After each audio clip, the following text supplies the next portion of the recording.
Defending a scheme despite ongoing COVID leaks into the community. Hotel quarantine is the primary and remains the primary system. The Prime Minister says no big rethink is required as premiers probe whether city hotels can successfully contain COVID cases. Look, hotels were built not to be quarantine facilities. They are built to be places you go on holidays. Quarantine hotels are not hospitals. They were never built to serve this purpose. But despite that rhetoric, the reality is hotel quarantine not only remains, it's expanding. From February 15, New South Wales will double its weekly arrivals to just over 3,000. Victoria will increase to 1,300. Queensland also returning to 1,000 places.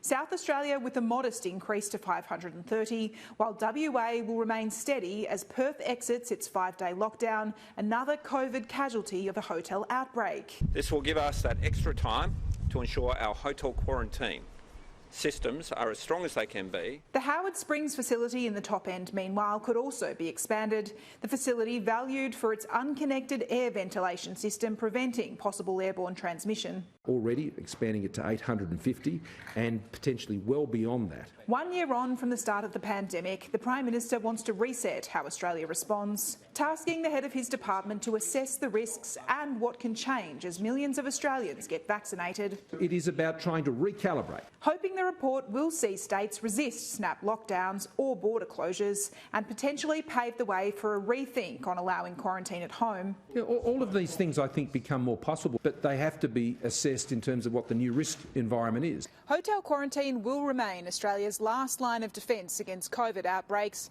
and the risks remain very real as Queensland fails to determine how a worker contracted the virus, plunging Brisbane into a 3-day lockdown. No evidence was discovered that identifies exactly how transmission occurred. There were no breaches in quarantine or security, and it was not transmitted in the air conditioning. Instead, authorities believe it was most likely picked up from a surface exposed to the virus.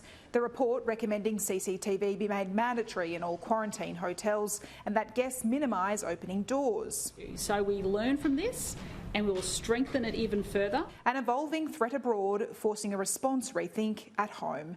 Trudy McIntosh, Sky News, Canberra.